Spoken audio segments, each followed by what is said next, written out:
안녕하세요. 소아청소년과 전문의 하정훈입니다.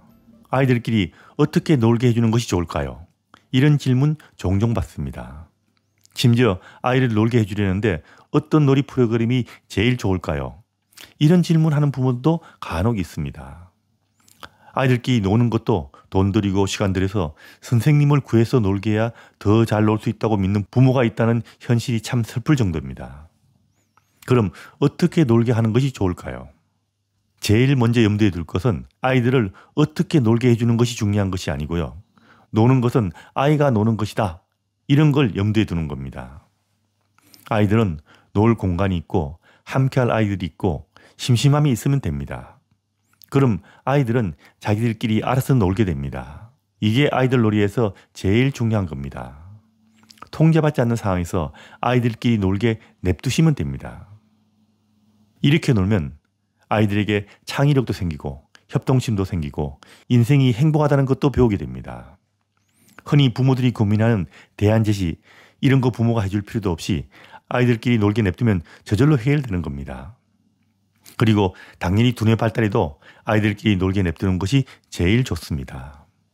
쉽게 이야기해서 공부하는 두뇌를 만드는데도 아이들끼리 이렇게 제대로 노는 것이 제일 중요하다는 겁니다. 스스로 즐겁게 노는 것, 다른 아이들과 어울리는 것을 즐기는 것, 이게 결국 학습과 행복한 인생의 밑바탕이 될 겁니다. 집에서는 몰라도 동네에서 아이들끼리 노는 것까지 부모가 관여할 생각하지 않는 것이 좋습니다. 잘못하면 그게 마마보이의 시작이 될 수 있답니다. 특별한 이유가 없다면 아이가 원하는 만큼 마음껏 놀게 냅두는 것이 좋습니다. 너무 오래 논다는 개념 그런 거 없다고 생각하시면 됩니다. 아이들은 원래 하루 종일 노는 법입니다. 열심히 놀면 스트레스도 풀리고 스트레스가 쌓인 경우에도 놀면서 스트레스를 풀 수 있어서 자신이 스스로 스트레스를 조절할 능력을 기를 수 있게 됩니다. 초등학교 입학 전에도 요즘 아이들은 학원이다 뭐다 하면서 그렇게 열심히 놀 시간이 없죠. 그게 비극입니다. 아이 노는데 부모가 너무 간섭하지 않는 것이 좋습니다. 부모가 개입하면 금방 해결할 수 있는 갈등도 아이들에게는 굉장한 일이 될 수 있습니다. 아이들끼리 갈등, 이걸 아이 스스로 해결하는 것을 기본으로 생각하게 만드는 것이 좋습니다. 갈등을 부모가 해결해 줄 것이라고 기대하게 하지 말고요. 스스로 해결해야 한다, 이런 생각을 가지게 하는 것이 좋습니다. 아이들 간의 적당한 다툼은 아이들이 서로 간의 갈등을 견디고 해결할 수 있는 힘을 기르는데 굉장히 도움이 될 수가 있습니다. 그리고 부모의 배려하에 적당히 위험한 놀이를 하는 것도 필요합니다. 최근 위험하다고 미끄럼틀도 못 올라가게 하고 시소도 피하게 하고요. 그네 타다가 떨어질까봐 못하게 하는 부모도 있습니다. 하지만 적당히 위험한 놀이를 하게 하는 것은 아이가 위험에 대한 한계를 깨닫고 위험을 피하고 극복할 수 있는 능력을 기르는 데 도움이 됩니다. 너무 안전 부모가 챙기다가는 아이가 위험한 상황을 인지하지 못하고 더 큰 위험에 빠질 수도 있게 됩니다. 물론 아이들도 노는 것에 대한 롤모델이 중요합니다. 그런데 이건 가르치는 것이 아니고요. 아이들이 평소 부모와 가족과 이웃이 함께하는 일상에서 다른 사람들이 사람들과 어울리는 모습을 보고 배우는 겁니다. 아이들은 모든 것을 일상에서 보고 듣고 경험한 것으로부터 배우게 됩니다. 특히 초등학교 입학 전 아이들에게는 일상의 경험이 그 무엇보다도 중요하고 그런 일상을 아이 스스로 충실하게 경험하게 하는 것, 이게 언어 발달, 인간관계 발달, 그리고 제대로 노는 것, 이 모든 것의 기본이 되는 겁니다.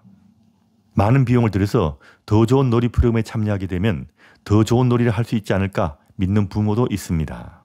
그런데 그런 생각은 하지 않는 것이 좋을 겁니다. 그건 주입식 교육이나 마찬가지로 주입식 놀이에 불과할 수도 있습니다. 단기적으로는 더 알차게 노는 것처럼 보일 수 있겠지만 스스로 노는 법을 익히기 힘들고요. 스스로 인생의 즐거움을 찾는 능력을 기르기 힘들 수 있습니다. 쉽게 이야기해서 아이 노는 것조차 부모가 간섭해야 하는 마마보이로 가는 지름길이 될 수도 있다는 겁니다. 고비용 저효율의 놀이보다는 저비용 고효율을 아이들끼리 냅두는 전통적 놀이가 아이는 물론 부모에게도 훨씬 더 좋은 겁니다. 물론 놀이를 가르치는 것이 중요한 경우도 있습니다. 발달에 문제가 있는 아이의 경우는 부모나 주변 사람들의 롤모델을 보고 인간관계를 제대로 배우지 못할 수 있고요. 관계 형성이 제대로 되지 않을 수도 있습니다. 이런 경우는 전문가들의 도움을 받아서 놀이 치료 같은 것을 할 필요도 있습니다. 부모가 선호하는 여러 가지 놀이들이 있습니다. 물론 그런 놀이들은 단기적으로 아이들에게 큰 도움이 되는 측면도 있습니다. 하지만 인생은 단거리 경주가 아닌 마라톤입니다. 스스로 아이들끼리 놀게 냅두는 것이 초등학교는 물론 중고등학교, 대학교에서의 학습은 물론 인생을 행복하고 보람차게 살아가는데 정말 중요하다는 것 잊지 마시기 바랍니다. 놀이도, 그리고 더 좋은 놀이도 부모가 해줘야 한다는 사회의 분위기, 이게 아이 여러 명 키우기 힘들게 만들고요. 결국은 최악의 저출산의 한 요인이 되는 것이라고 저는 생각합니다. 그런데 맞벌이라서 이런 거 다 알면서도 해줄 수 없다고요?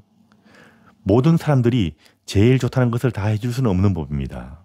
뭐가 좋은지는 알고 부모가 자신의 사정에 맞게 아이에게 뭔가를 해줄 수 있을 때 이런 방향을 해주시라는 이야기입니다.